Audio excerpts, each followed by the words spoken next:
আজ পয়লা শ্রাবণ। খোকন, আজ তোর জন্মদিন। তুই যখন জন্মেছিলি আমরা তখন যাদবপুরে নতুন গড়ে ওঠা কলোনির টালির ঘরে। তোর স্কুল মাস্টার বাবা সেই হ্যারিকেনের আলো জ্বলা ঘরেই আনন্দে আর খুশিতে ঝলমলে হয়ে উঠেছিলেন তুই আসার পর। তোর নাম রেখেছিলেন সুকল্যাণ। মানুষটার মনটা ছিল শিশুর মতো। অভাবে অনটনে বেঁচে থাকার নানা দুর্বিপাকেও ভেঙে পড়তেন না কখনো। সকলের ভালো চাইতেন মন থেকে। বলতেন, দেখো, একদিন এই দেশের মানুষ ঠিক খুঁজে পাবে মুক্তির পথ। শোষণ থেকে মুক্তি, দারিদ্র থেকে মুক্তি, অশিক্ষা থেকে মুক্তি। আজ পয়লা শ্রাবণ। খোকন, আজ তোর জন্মদিন। ছোটবেলায় তোর মনে আছে আমাদের ভাঙা মেঝেতে বাক্স থেকে বার করা মেজমাসির হাতের তৈরি আসনটা পেতে দিতাম, সামনে রাখতাম ঠাকুরের আসরের প্রদীপখানা। তুই বসতিস বাবু হয়ে চুপটি করে। তোকে আমরা একে একে ধান দুব্ব মাথায় দিয়ে আশীর্বাদ করতাম। বাবা বলতেন, বড় হও, মানুষ হও। তোর বাবার সেই বন্ধু ঘোষ কাকু, তিনি বলতেন, বেঁচে বর্তে থাকো। তুই জিজ্ঞেস করতিস, মা, বর্তে মানে কি মা? আমি শুধু তোর মাথায় ধান দুব্বই দিতাম, বলতাম না কিছুই। শুধু মনে মনে বলতাম, ঠাকুর আমার খোকনকে মস্ত বড় মানুষ করে তোলো। আমার খোকন যেন সত্যি মানুষ হয়, ওর যেন কখনো কোনো বিপদ না হয় ঠাকুর। অভাবের সংসারে ওই একটা দিন, পয়লা শ্রাবণ, কষ্টের পয়সায় একটু বাড়তি দুধ নিতাম, পায়েস রান্না করে দিতাম তোকে। তুই খুব ভালোবাসতিস পায়েস খেতে। তোর বাবা বাস স্ট্যান্ডের দোকান থেকে নিয়ে আসতেন তোর প্রিয় মিষ্টি ছানার গজা।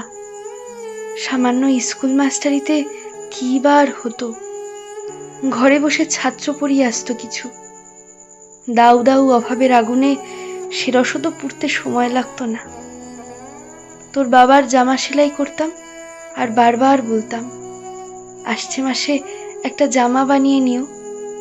উনি হেসে উঠে বলতেন, বাদ দাও তো, খোকন বড় হচ্ছে, ওর জন্য ভাবছি দুধ রাখতে হবে আরো আজসের। দুধে শক্তি বাড়ে, বুদ্ধি বাড়ে। শক্তি আর বুদ্ধি না হলে তোমার খোকন মস্ত বড় মানুষ হয়ে উঠবে কি করে? ভাবছি আরো দুটো টিউশনি নেব। ছাত্র পড়িয়ে পড়িয়ে মানুষটা দিনের শেষে ক্লান্ত হয়ে যেতেন।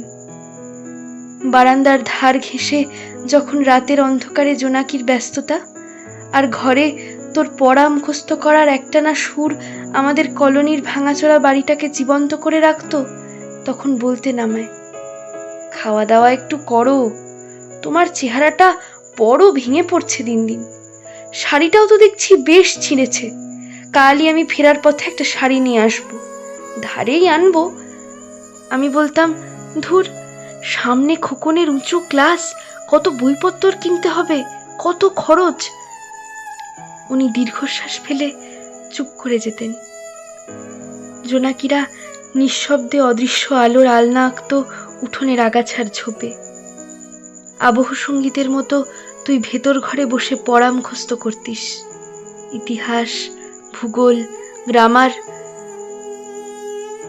ঈশ্বর আমাদের নিরাশ করেননি। তুই কত বড় হলি, সব পরীক্ষায় কত ভালো ফল হলো তোর।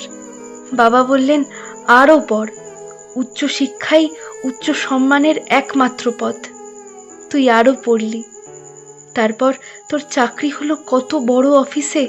মনে আছে খোকন, প্রথম মাসের মাইনে হাতে পেয়ে তুই কত কি কিনে এনেছিলি?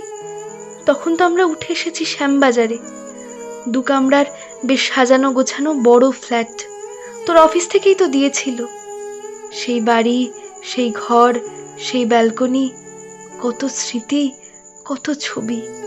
ওই বাড়িতেই তো আশ্বিনের এক ঝোড়ো বিকেলে, তোর মনে আছে খোকন, তোর বাবা যেদিনটাতে চলে গেলেন, মনে আছে তুই বাবার বুকের উপর পড়ে যখন কাঁদছিলি হাপুস নয়নে?